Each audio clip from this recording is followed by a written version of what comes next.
malheureusement par Juizé. Si vous laissez s'approcher comme ça William Macambray avec la puissance qu'il déploie, n'avait strictement aucune chance. Et un nouvel avantage de plus 8 en faveur du PSG, 29-21. Avec cette nouvelle situation de supériorité numérique en faveur des Parisiens.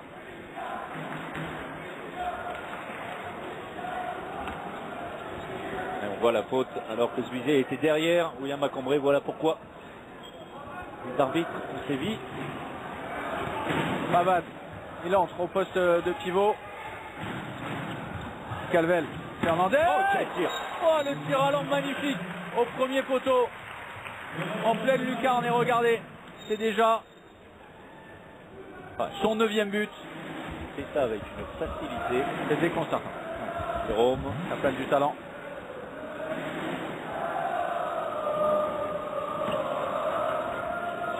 allez, 6 contre 5 pour Paris. Premier espagnol à gauche. C'est bien fait la prise d'intervalle de Narcisse. Malheureusement, on trouve que la barre s'est récupérée. Beaucoup de récupération également pour les Parisiens. Et là pareil, Daniel Narcisse qui avait remporté toute la défense avec lui. Et le même mouvement à la base, cette supériorité numérique. Ouais, pareil. Ouais, sauf que là, le décalage est fait pour Mtima. Voilà. Manque de réussite pour Cyril Dumoulin. Ouais, le petit bijou de Mtima, regardez ça.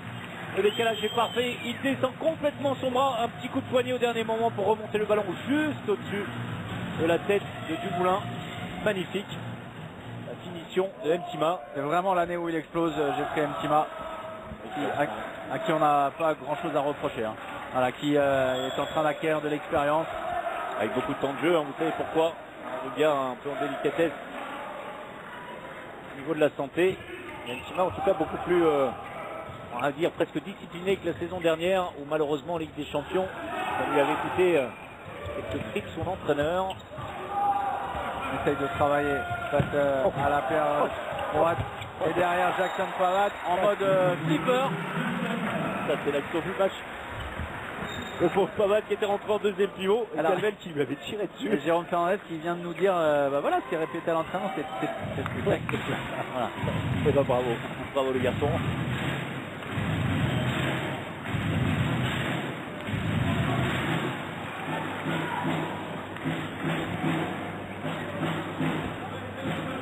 Allez, l'entrée en deuxième pivot de Xavier Baraché. Vous l'avez dit, Fizé à l'aile. Ouais, Nemanja Ilić qui a lâché Marco Copillard pour éviter d'être sanctionné de 2 minutes.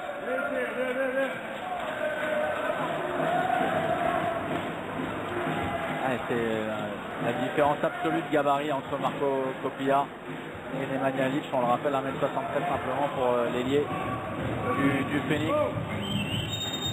Plus 2m10 pour Marco Copillard. Et deux pivots. Mtima qui est parti se reposer également. On tente beaucoup de rotation. Ouais, il aurait peut-être dû être gourmand. Daniel Narcisse est derrière. William Macambray, ça passe complètement à côté. Trop altruiste finalement. Ah oui, largement. Hein. Oh, la passe de Calvel. La fatigue qui fait ressentir évidemment pour des joueurs.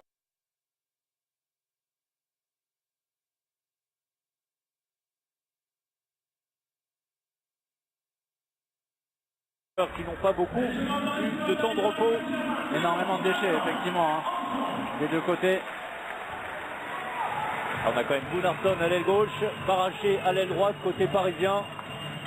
C'est sans reposer contre Kiel. Avec cette avance confortable de plus 7, on peut se le permettre. Retour en secteur intérieur, Daniel Narcisse avec les deux croates pour créer un bloc. La grosse sortie, magnifique de Calvel sur William Macambray. Là aussi,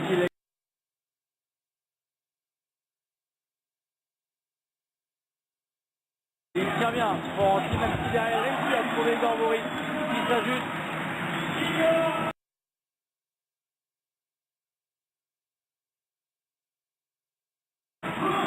Très belle prise de balle. Igor Vori n'était pas évidente. On a laissé jouer très longtemps William Macambray qui libère parfaitement. La prise de balle très rapide. Très bien joué.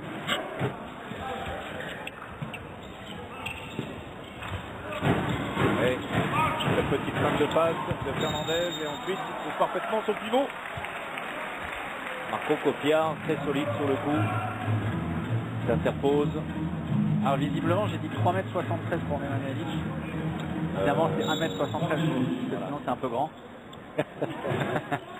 Alors je ne sais pas, c'est un téléspectateur de la Réunion avec le décalage horaire, il est peut-être fatigué. Le voici justement, Ilić avec Anđelković. La passe derrière le dos, très bien joué. Et la conclusion de Zvizer.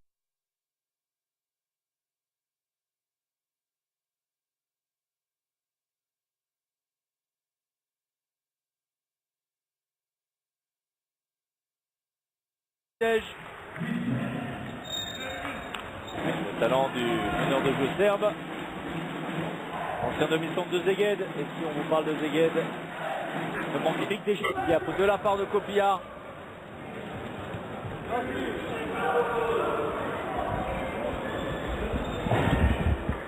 Et alors forcément le public de Libertin un peu atone.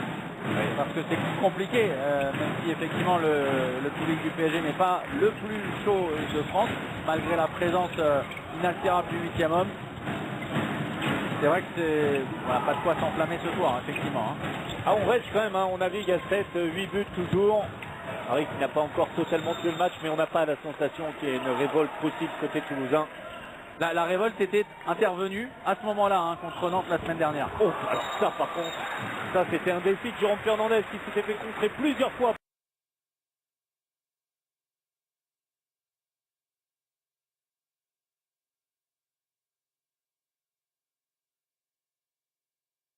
Par le duo croate, Goyoun, Copiard, et bien cette fois il y allait, très décidé. Regardez, ça passe entre les deux croates. Tir coin long, aucune chance pour un donné. La Fernandez dépendance de la rencontre. Copiard, Narcisse, le bloc de Vori, la remise peut-être de William Acambré. Attention parce qu'il est retombé sur la tête, non ça a l'air d'aller derrière Fernandez pour son 11e but de la soirée. Et Fernandez.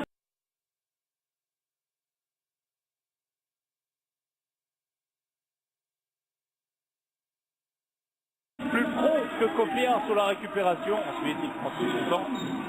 Feinte, tir croisé. Sur l'intérieur. Il est sur les standards très élevés du championnat. Ce match, auteur. 9e meilleur buteur de la LNH, de l'histoire de la LNH. Et bien, on va reprendre nos petits papiers. Parce que depuis, il a marqué un nombre conséquent de buts. Et on vous donnera toutes les informations de toute façon demain dans Hand Action. Rendez-vous à 20 h. Le match entre Cesson-Rennes et Chambéry. William Acambré, on l'a vu à l'origine, et Xavier Barache à la conclusion.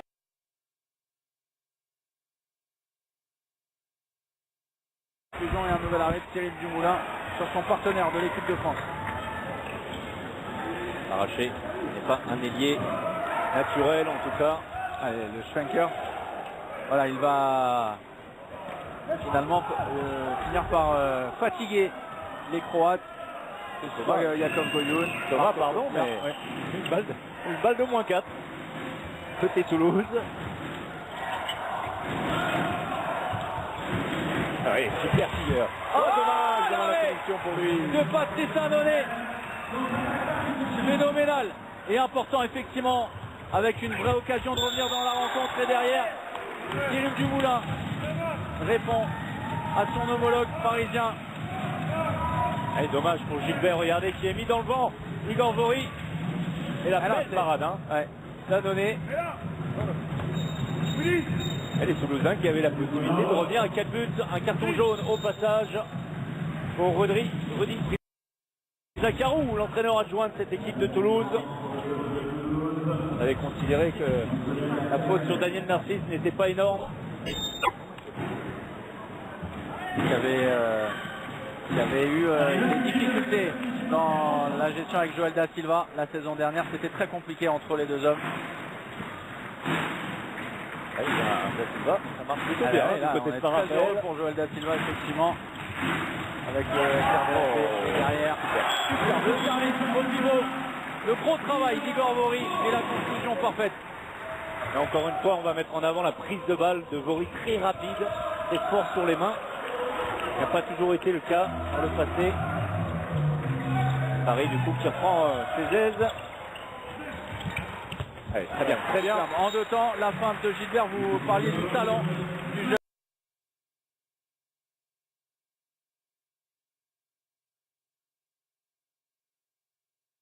jeune.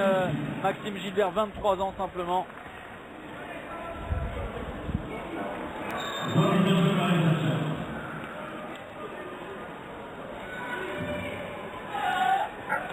Un but. Pour reprendre la formule de Claude Onesta, aujourd'hui ici présent, on s'en rappelle, la championnat du monde féminin en 2003 avait annoncé -7, il reste 7 minutes, c'est encore possible, et bien les filles l'avaient fait. Oh, l'anticipation est derrière le décalage est fait, le retour de Faroudine Melic avec la roucoulette admirable de la part du Monténégrin. Effectivement, hein, d'une situation de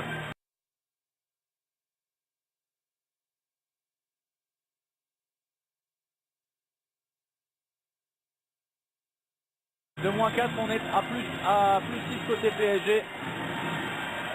C'est ça qui a manqué également, alors avec tous les problèmes qu'on a évoqués côté Toulouse, on n'a jamais eu la sensation du but. Ouais, beau but malgré l'angle très fermé de Bonilori. Il vient de passer devant nous. C'est costaud, hein. Pourtant on est au-dessus en tribune, on l'a regardé voilà, vers le haut. Hein. On rappelle sa taille aussi, 2 mètres 11, j'ai bien dit 2 mètres, hein. Pas 3 mètres, même si on a l'impression de loin. Oh, la passe entre les jambes, la zone trouvée par Igor Vori, le pied qui traînait. Et peut-être une possibilité de jeu rapide, la défense parisienne qui s'est bien replacée. Ouais, bien, Jérôme Fernandez. La passe de papa de Jérôme Fernandez et derrière pour le fiston Jordan Bonilori. 15 ans d'écart entre les deux hommes. Ça va? Oui. Bon, alors la femme de papa, je précise, hein, c'est Thomas Vilches. Si on lui rejoue demain à l'Expresso, il ne faut pas avoir de problème avec le capitaine de l'équipe de France. En tout cas, une passe très à propos et surtout la belle finition de Bonilori. On sait un petit peu le point faible, un superbe Chabala sur un donné. Et on est de nouveau à -4. Du coup, Philippe Gardan qui pose son tambour, on va l'écouter. On travaille, par double, ok. Par double. Travailler encore une fois, soyez dangereux quand même, aller vers le but. D'accord? Ok? On attend encore un petit peu. On travaille, on n'est pas en refusé, on n'a rien. Donc on travaille, on prend son temps. Après le mec, le problème il est là-bas, quoi. Ok? Faut qu'on arrive à récupérer les balles et défendre. Ne défendez plus, quoi. Ok? Allez! Allez les gars, allez pour Paris!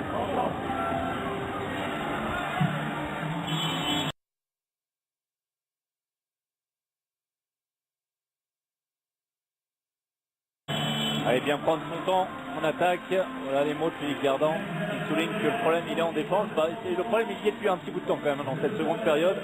On a largement relâché. Voyons que le match... Tout est bon. Et il va falloir d'abord une première grosse défense côté Phoenix. Avec un Cyril Dumoulin qui a été presque parfait durant cette deuxième période. 10 arrêts pour lui. Daniel Narcisse. Xavier Baraché de retour à son poste de prédilection. La sortie d'Osmaïch. Dépassé par Daniel Narcisse. Pas de solution, le bras qui va pas tarder. À la faute d'Ilic. Oh, le service magnifique de Faroudine Melic qui a fait exploser la défense. Et Igor Vori derrière lui aussi a été irréprochable. Mais regardez, admirez, c'est surtout l'impulsion, le mouvement donné. Alors forcément tout le monde le suit et derrière Igor Vori.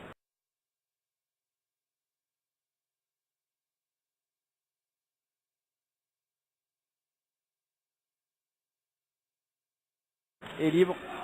Et surtout beaucoup de naïveté de la part de Morancy. Il n'avait pas vu le filet dans son dos. Igor Vori.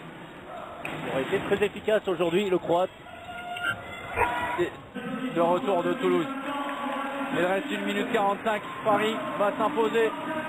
Alors que Toulouse a pu espérer dans les 10 dernières minutes. Accrocher, pourquoi pas. Refaire le coup de Nantes. Et voilà, c'était trop compliqué. Surtout trop de pertes de balles ce soir. Et à noter, parce qu'on l'a souligné, Cyril Dumoulin a été très bon, mais en face, Patrice Annonay un peu sur les mêmes bases que lors de la première période face à Kiel, a été très bon. Et le coup de pétard de William Acambré, 14 arrêts on le disait pour Annonay. Qui a atteint le plafond de Coubertin sur cette tentative. Il faut avoir touché la barre. Et on avait certainement pas les moyens côté Toulouse. Et du coup, eh bien, quand vous sentez en équipe que vous n'avez pas la possibilité, eh bien, Bonilori bien trouvé encore une fois par Fernandez et encore une fois efficace. Ça a bien fonctionné lors de ces dernières minutes et c'est forcément une arme pour Toulouse d'avoir un pivot de ce gabarit-là à exploiter dans les prochaines semaines. L'engagement rapide de Faroudine Melic. Et on a également parlé des victoires ce soir. On va parler celle de Nantes. Oui, parce que les écarts vont rester inchangés en tête du classement. C'est un statu quo absolu avec cette victoire du PSG. Un dernier travail à 26 secondes de la fin de la rencontre, la récupération en zone. Et une dernière opportunité pour... Eh bien, il refait le coup de Jeffrey Mtima, Nemanja Ilic en apesanteur, le kung-fu et la conclusion spectaculaire. Et le PSG va s'imposer ce soir, ici à Coubertin, 34-31 face à Toulouse. Une dernière opportunité, et c'était essoufflé. Le but sera refusé. On en reste là, 34-31. L'écart reste le même en tête du classement. Et Montpellier est toujours leader avec 4 points d'avance sur les Paris. Bon, une victoire assez logique, c'est vrai, mais quand on regarde l'écart, ça n'est pas très révélateur de la physionomie de la rencontre. On imaginait les Toulousains bien plus loin à la fin du match. On va retrouver Philippe Gardant aux côtés d'Anne Lorbonnet. Philippe, l'important ce soir, au-delà de la victoire, c'était la gestion. On est entre 2 matchs de Ligue des Champions. J'imagine que vous avez surtout la tête à ça. Oui, parce que je pense qu'on va être au 7e ou 8e match d'affilée tous les 3 jours. Donc il est important de faire des rotations sans pouvoir se mettre en danger. C'est vrai que ça a été fait à 80%. Puisqu'on a réussi à se mettre à l'abri dès la première mi-temps et même à l'entame de la deuxième mi-temps. Mais même avec ces rotations, on se relâche un petit peu. On est moins efficace défensivement. Et ça explique aussi parce qu'on a associé Yakov et William Acambré au poste de numéro 3 et on sait très bien qu'on ne le fera pas. Et là on le fait parce qu'il faut qu'on laisse aussi reposer un peu Zach qui a beaucoup donné ces derniers temps. Donc voilà, on a laissé un petit peu filer, mais c'est vrai qu'on n'était pas très inquiété ce soir. Donc même si j'aurais aimé qu'on gagne un peu plus. Mais voilà, l'objectif c'est vraiment d'essayer d'économiser tout le monde. Pas très inquiet ce soir et pourtant on vous a vu râler parfois contre vos joueurs sur un manque de concentration parce que vous attendez d'eux qu'ils soient tout le temps à 100%. Oui, je crois qu'on a besoin encore vraiment de rigueur. C'est pas parce qu'on fait des rotations que ce match-là n'est pas pris au sérieux, bien au contraire. Mais voilà, je pense que tout le monde doit pointer son bout du nez et des fois il y a des égarements, des errances et voilà. Et puis je crois que c'est mon boulot de faire ça. Merci Philippe. Effectivement, voilà, ça s'appelle le travail permanent. Et c'est ce que tente de réaliser de la meilleure des manières Philippe Gardant, qui s'impose. Un match qui rappelle un petit peu celui contre Nîmes, c'est vrai, avec un écart de plus 5 en faveur du PSG à la fin de la rencontre, 35-30, sauf que le PSG avait largement dominé les débats. Voilà, c'est un peu la même impression ce soir, et ça a permis de faire souffler les organismes, et notamment celui de cet homme, Thierry Omeyer, qui n'a pas